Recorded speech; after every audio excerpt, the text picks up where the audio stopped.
Merry Christmas, happy holidays, everybody. Hope you guys found some peace and love. Okay, what do you got? John Boyle.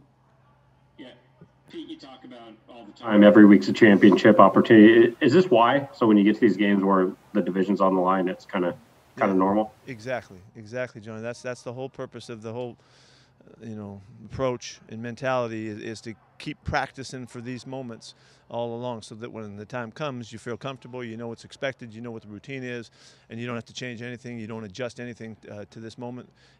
We trust in what we've been doing and go play the way we're capable.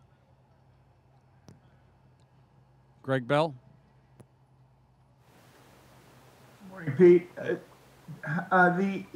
The lack of fans and the energy you had to generate all season, is that something you reinforced this week as extra important, or is it just normal course now? Well, we've been trying to, I've said this is the biggest area of adjustment maybe of all of the processes, is to make sure that we take responsibility for all of the energy and the juice, because there's nowhere else to turn. And so we'll continue to do that. It's just as important today as it was before. It's just as important always, but it kind of gets absorbed in the crowd, and it's not as obvious as it is now. So we try to make a big deal about it. We want everybody in it. We want the offense cheering for the defense cheering for the offense, and hanging in there throughout. Joe. Did you guys decide to bring up Greg and Trey as you expected? You're going to see Greg come up, and you're going to see Monet come up this week. So no Trey then? Right. And then how do you feel about Brandon Shell? I know he's listed as questionable, but do you think he's got A legit shot? Yeah, he's got a chance to help us. So we're looking forward to him dressing and being with us. Bob Condotta. See, it's Saturday, so I'm giving you a little bit more than I would normally give you on Friday. I know that, just we're only an hour away or whatever, so. We stuck to Aaron Reed on the injury a lot of the week, but is he okay, it looks like? Yeah, he practiced. He's fine. He had a bruised sternum. And with the Rams, obviously McVay's been there 4 years now. Their offense, has generally been pretty prolific. Do you get a better handle on it, I guess, the more you see it when you see it this often, or how does that impact game plan? We'll show you. We'll show you better than tell you. We'll try to show you this weekend. That we can play. Play them good, play them well, and we'll see what happens. It is a very good offense. They've got a lot of diversity and some really impact players, and they know what they're doing. They do a great job with it, I think. Curtis Crabtree. Hey Pete, how's Mikey Potty doing, and what's he kind of dealing with for you? And then obviously Jordan Simmons has been rotating there throughout the season. Your thoughts on how he's played when he's had to go in there for Mike? Yeah, Mike's dealing with stingers. He had in the game last week, and we'll wait and see on that one. But it's been bothering him in and out through some of the year, but it was more acute this week. Jordan has done a really nice job. Big physical kid.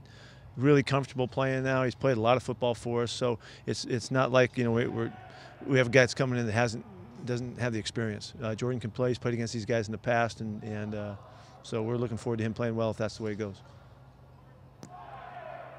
Tim Booth. It's sort of a big picture kind of question, but now that you've gone through almost the entire season, what's maybe the biggest new skill you've picked up as a coach, or the biggest change you've had to make as a coach this season because of the pandemic?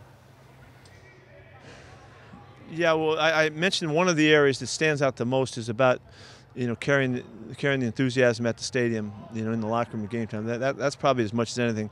But the whole other side of the world is the ongoing emphasis about, maintaining the right decisions and right thought patterns and the right conscience to carry through this season without falling prey to the COVID thing, and our guys have done a marvelous job. But it's been something that's been a constant messaging. So that's obviously was never there before. So that's been something that's been added to it that's been crucial. And fortunately, we've been successful to this point, and we're trying to keep it going. But that's taken up a lot of airtime, though. It really has.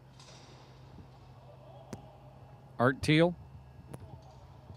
Speaking of which, Pete, are you surprised that the NFL has manage to, with 1 week to go in the season, and fingers crossed, not have to be forced to play an extra week's games in order to get postponed COVID games on the schedule? In other words, basically the league is pulling it off.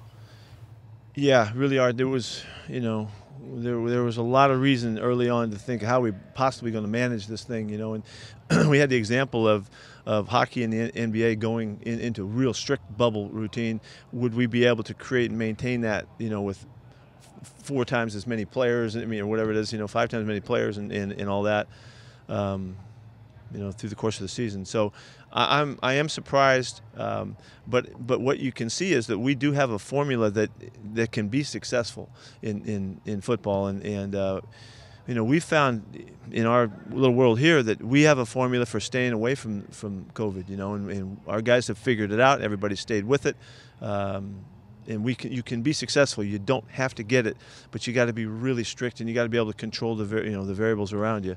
And obviously, we have a lot of advantages there, and so we've taken full stock in that, and we've turned out a pretty darn successful campaign in general for the league. And I know that we're real proud of the fact that we are where we are, going into week 15 or 16, whatever the heck this is.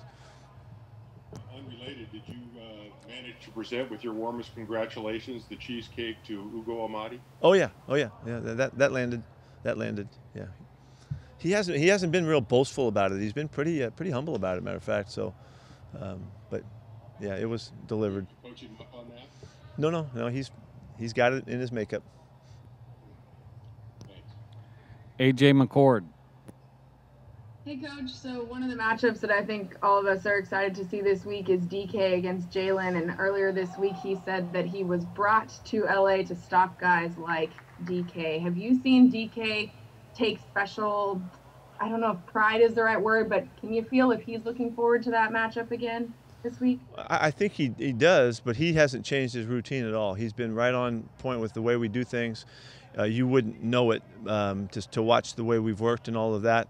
In any way, he's been right on it. So, that's exactly the way I hope he would do it, and I think he's prepared well for whatever happens.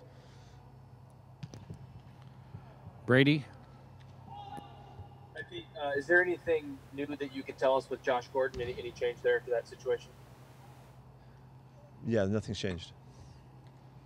Okay, thank you. All right. Thank you, everyone. Okay, guys. See ya.